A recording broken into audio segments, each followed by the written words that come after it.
Hello FPL managers and welcome back for another video. Today we've got the buy hold sell for game week 6. Don't forget to leave a like if you enjoyed the video and subscribe as it really helps out the channel. If you haven't already, check out some of the other game week 6 content that we've put out so far, and with that being said, let's jump into the video. So today we're going to look over 2 buy options, 2 hold options and 2 sell options to assist you guys with your transfer planning for the upcoming game week. Looking at the buy options, Zaha is the first one here after he recorded his 4th goal of the season in game week 5. He's made a very impressive start so far for Crystal Palace, recording 28 points in just 4 starts for them this season, and with some good short-term fixtures coming up, he's definitely a good midfielder to target. I would expect his price to be rising in the coming days as his ownership has climbed up to 9.4%, which will probably see him go up to 7.2 before the next deadline. I really like what I've seen from Zaha so far, and his underlying stats are also very impressive, as amongst midfielders he does have the highest XG of 2.87. This has come about as he's taken 12 shots, 7 of which have been on target, which is fairly high amongst midfielders, and he's also got a decent XA of 0.7. Also amongst midfielders he does have the 6th highest expected FPL points, only behind Salah, Sterling, Gross, Martinelli and Rodrigo. So since lots of managers are going to look to wildcard in game week 9, he could definitely be a good short-term punt for the next 3 game weeks, as he's got Newcastle, Manchester United and Brighton as his next 3. I do really like these fixtures, and that is why he is the 3rd most popular transfer in this game week, making him a decent differential to pick up for the next 3 weeks. Raheem Sterling is another one that has to feature on the buy list, as he got himself yet another goal in game week 5, making it 3 goals in his last 2 appearances for Chelsea. As a result, Sterling has become the 5th highest scoring midfielder, putting up 32 points across his first 5 matches. Over this time, he's been able to produce 3 goals and 1 assist, and definitely has some very strong underlying stats to show for it as well, just to make him an even better asset.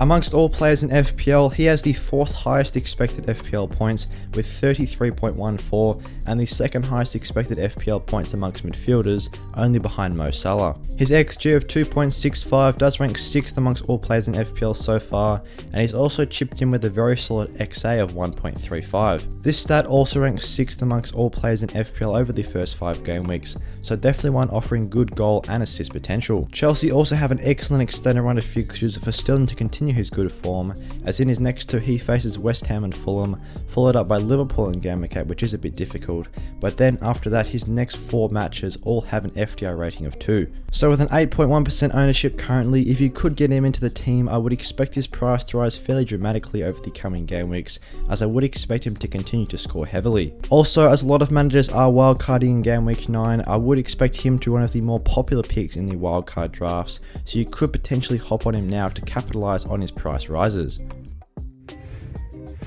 Let's now discuss the hold options. These are 2 players that have been heavily transferred out by managers so far this game week, but we recommend that you guys hold on to them. The first one here is Reece James, as he's been a very popular transfer out this game week, as nearly 300,000 managers have moved him on. This does make him the 2nd most transferred out player coming into game week 6, but it is looking very likely that he's going to be able to return for this game week, as it was just a temporary illness during game week 5, as it was more of a precautionary measure that he missed out this game. According to multiple sources, Reece James should return on the 3rd of September, making him available for his match in game week 6 against West Ham at home on the 4th. So due to the fact that he'll be able to return for game week 6, he's definitely one to hold on to, as his underlying stats are absolutely incredible. Despite just playing 4 games so far this season, he still has the 6th highest expected FPL points out of any defender, with 25.33. Furthermore, his XA figure of 1.4 does rank 1st amongst all defenders, as he has attempted 7 assists so far and actually put 1 FPL assist on the board already.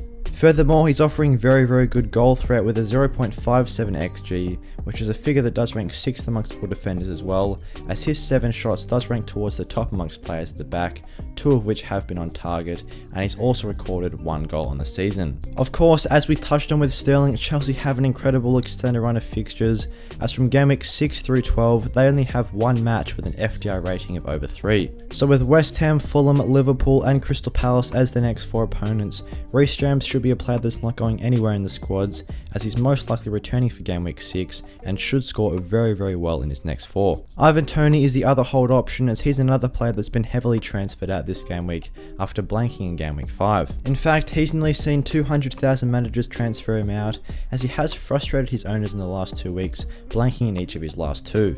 Despite this though, he's still putting up excellent underlying stats, and he's still got the excellent fixtures coming up as well to build on his very good 2 goals and 2 assists on this season. Amongst forwards, Tony does have the 5th highest expected FPL points with 28.38, and actually the highest expected assist stat of 1.91. Furthermore, his XG figure of 1.92 does rank 6th amongst all forwards, only behind Haaland, Mitrovic, Jesus, Kane and Wilson. He's also attempted more assists than any other forward in FPL, so with the excellent upcoming fixtures of Leeds, Southampton, Arsenal and Bournemouth, he's definitely one that has to remain in the squads. His underlying stats are just too good, and his predicted points over the next 4 matches do rank towards the top amongst forwards, especially around his price, so definitely one that could prove to be good value in the short term future.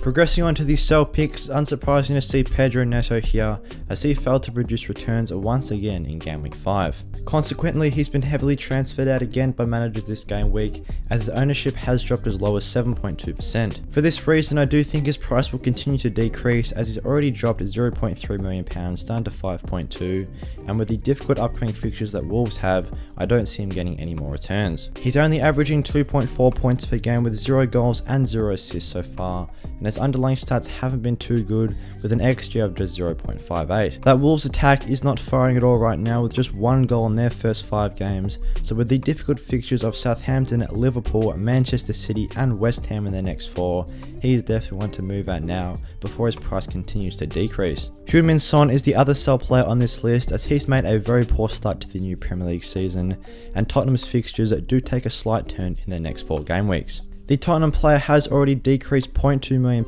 in price, as his ownership is just sitting at 11.1% at the minute. On the season, he's just averaging 3 points per game with only 1 assist for his attacking return so far, and his underlying stats haven't been that great either, with an XG of just 1.17, which is very low for a player of his price. Despite having a good fixture against Fulham at home in Game Week 6, after this Tottenham face Manchester City, Leicester and Arsenal, so definitely a good opportunity to get him out of the squads now, as he is quite expensive and there's a lot of good premium options in the game right now, such as Salah, Haaland and even Sterling coming through in the midfield, who could be a good option to downgrade Son too.